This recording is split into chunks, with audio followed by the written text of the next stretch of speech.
Here you are, gentlemen. Oh, thank you, Gracie. You're very welcome. Ah, salud.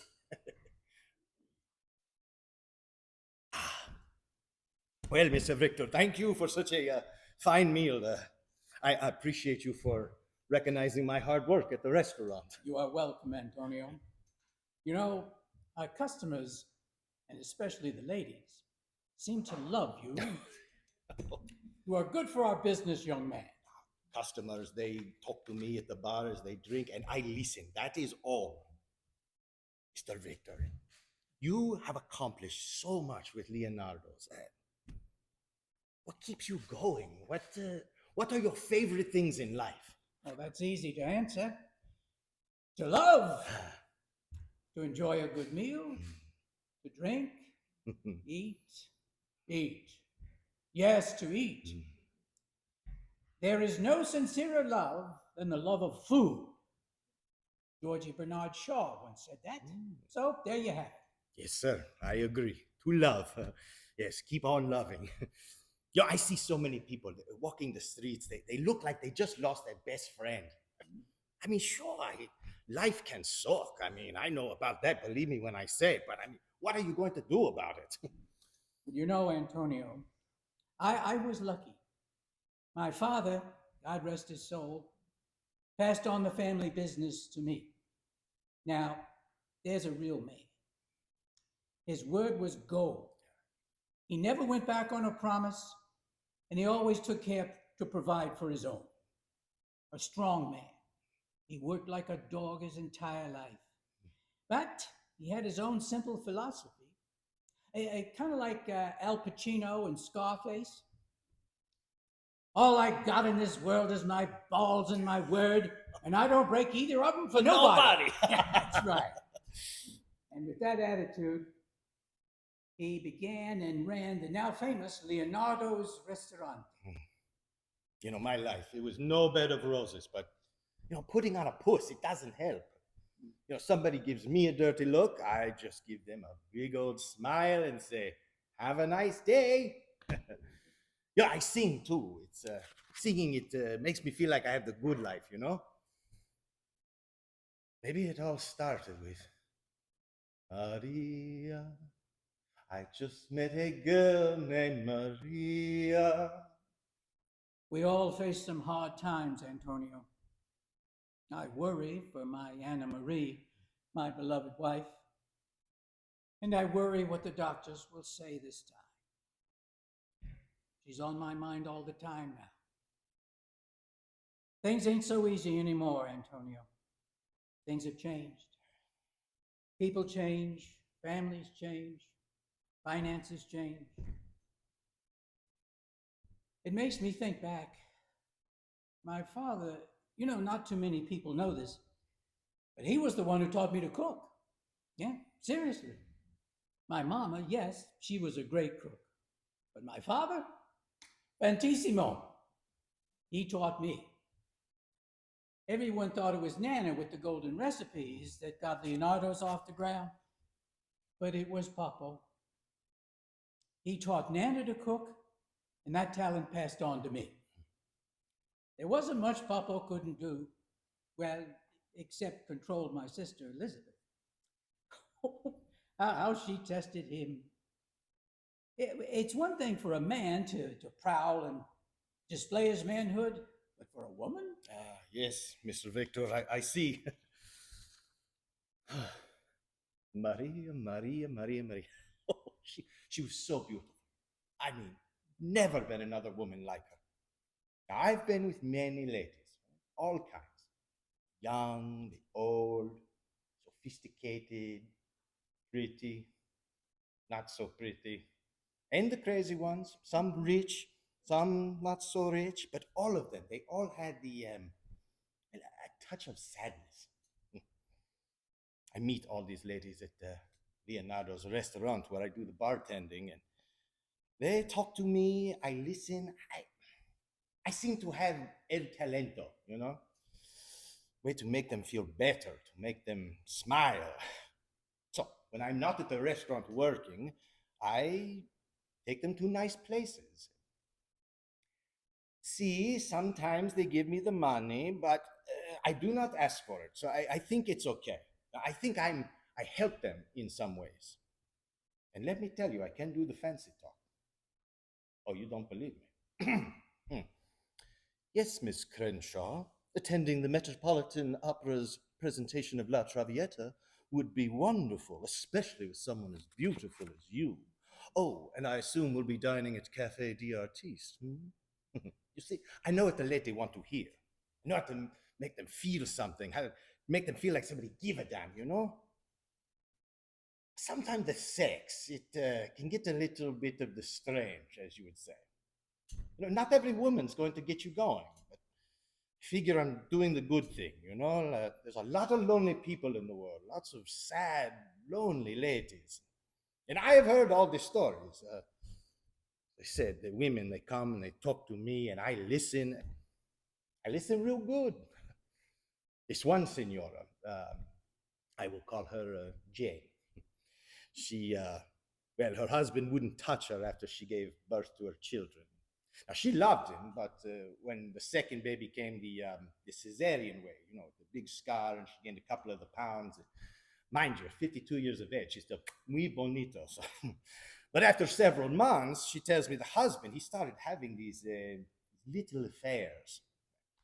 She did not like it, of course, and when she would question him, he would get angry and mean, and sometimes he would strike her. I have seen these bruises.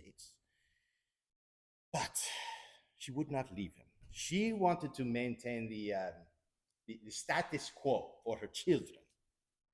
So she stops the asking, and he continued to treat her like the dirt. It does not feel good to be treated so poorly, whether it's in love or in life. I know what it is like when someone makes you feel like a piece of shit.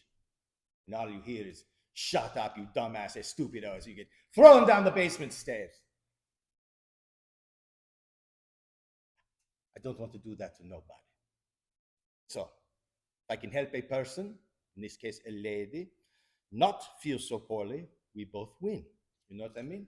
It is better to give than to receive, is it not? My father was right to try and protect little Bethy. Things are more natural for the man. I wasn't so sure of that at first. I was timid. But Papa took care of that too. When I was 15 years old, Carla came into my life. Beautiful olive-skinned Carla with the chocolate hair down to her tits and the creamy milk chocolate eyes that looked right through you. I remember she wore this big white flower, a lily, I think, behind her left ear. She smelled as sweet as that flower. My father took me to Uncle Frankie's when my mother and Nanny went off to visit Auntie Gina one night when the restaurant was closed. We had some wine, we had some food, we had some more wine, and when Carla showed up, we had Carla. Oh. When it was my turn, she took me by the hand and led me into a bedroom, and well, let's just say that it wasn't until then that I understood the meaning of quickie. But that was then, not now, make no mistake. I wasn't timid around women after Carla. I see. It's a good story, Mr. Victor. Of all the ladies I've been with, not one could light a candle to Maria. I think she had the pity for me, maybe. You know, she knew what it was for me, I think. Who cares why she decided to take me under her wing? She lived across the street, all alone, divorced, I think. I'd be doing the chores all the time since it was my job to cut the grass, take out the garbage, clean the car, much, much more. And if I didn't finish it all on time and do everything just right, my old man would get really pissed. I mean, I'd end up in the garbage can. So, to pass the time, sometimes I would sing. So one day, while I'm working and singing, Maria crossed the street and she started singing with me the song, Do You Want to Know a Secret? She was 5 feet 3 inches, wore this violet dress, all soft and flowing. Her legs looked so smooth, oh, like the city. And her complexion, it was almost white, with aqua blue eyes and this jet black hair that floating down around her long, beautiful neck, all thick and shiny.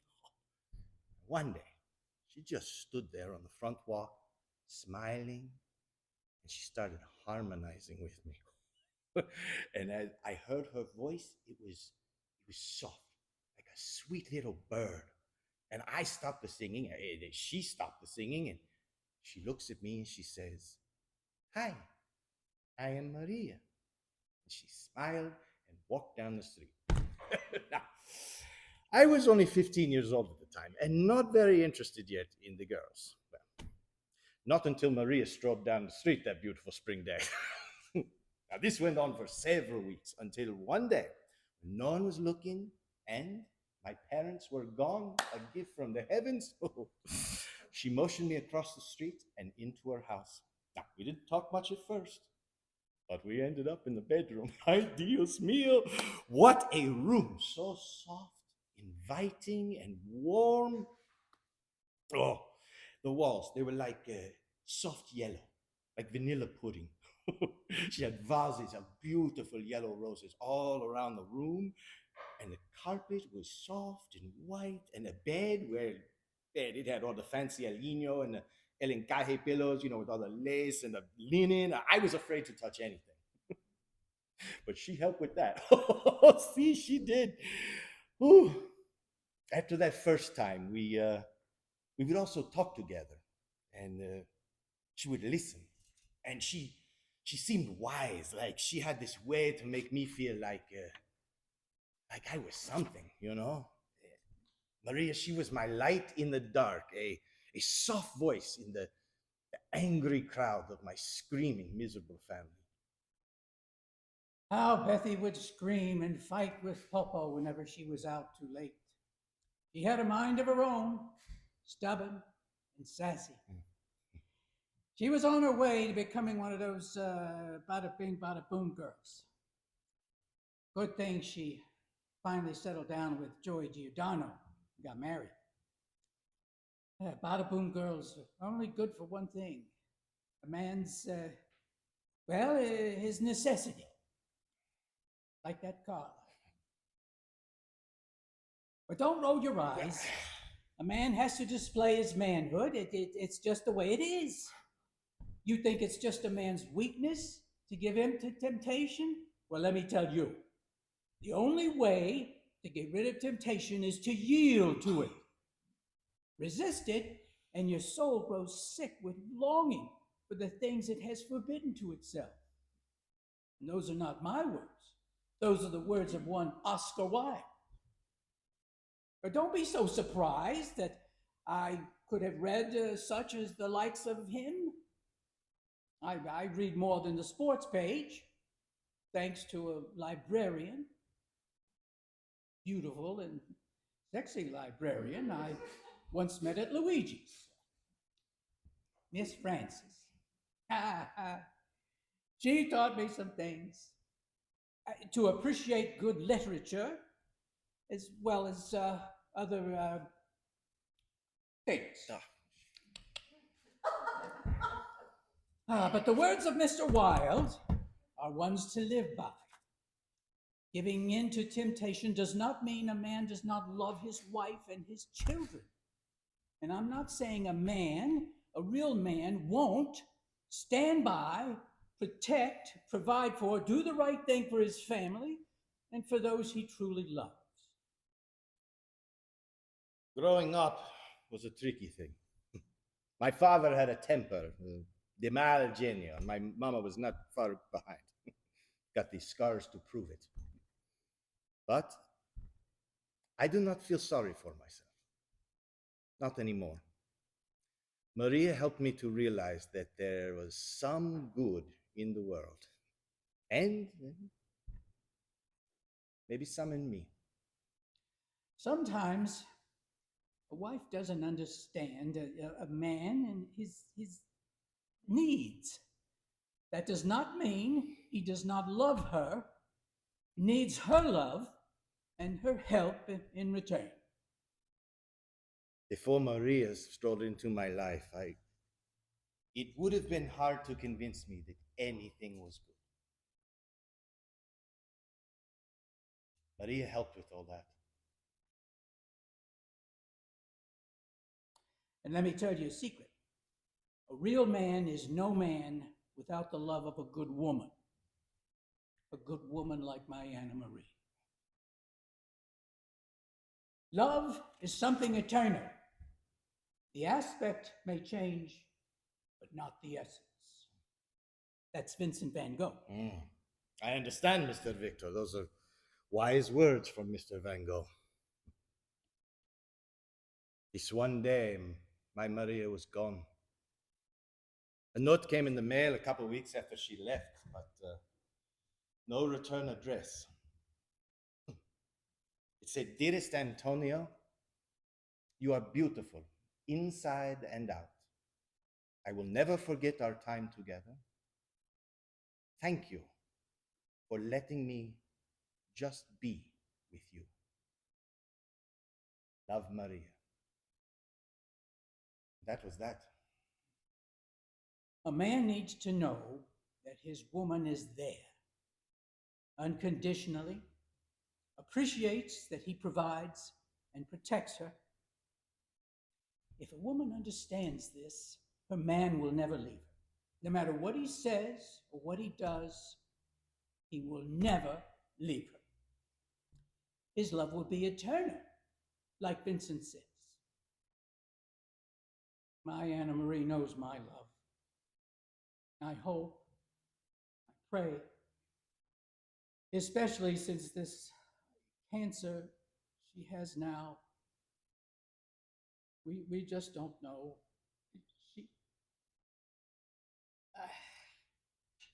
Forgive me. I'm sorry, Mr. Victor. Signora Jane, she is kind. And, well, she does make me feel especial. She is not Maria, but just last night she asked me if I would stop with my dating and to marry her. Her husband finally divorced her after the children were out of the house, and she said I would not have to worry about the money because she had enough from the divorce settlement. I cannot figure this. A big high society lady wanted to be with me, Antonio Enrique Lopez, a little nobody from nowhere. Might be nice to finally stop, settle into the warmth of a... I don't know if I'd be able to... Well, I'm sorry. As I was saying, sex is, well, sex. But love surpasses. See, Mr. Victor, you are correct. Signora Jane does not know what she is asking to marry me. It is one thing to take to the theater, to talk, to share her bed, but the marriage, no Dios lo quiera. I am the man for all of my dear ladies. To talk to them, to listen, to make them smile. It is my calling. Is it not? Men carry great responsibility, worrying about income, the house, providing for our loved ones. It's harder now than when my papa was growing up. There's so many crazy, sick, perverted, twisted up individuals out there. And all the crime and the drugs can creep into your life if you don't pay attention to what's around you. I do wonder where my Marie is now, who she is singing to. I remember the 3 little words that she would say to me. Just 3. Take your time. So I did. And I do. For the ladies. My sweet ladies.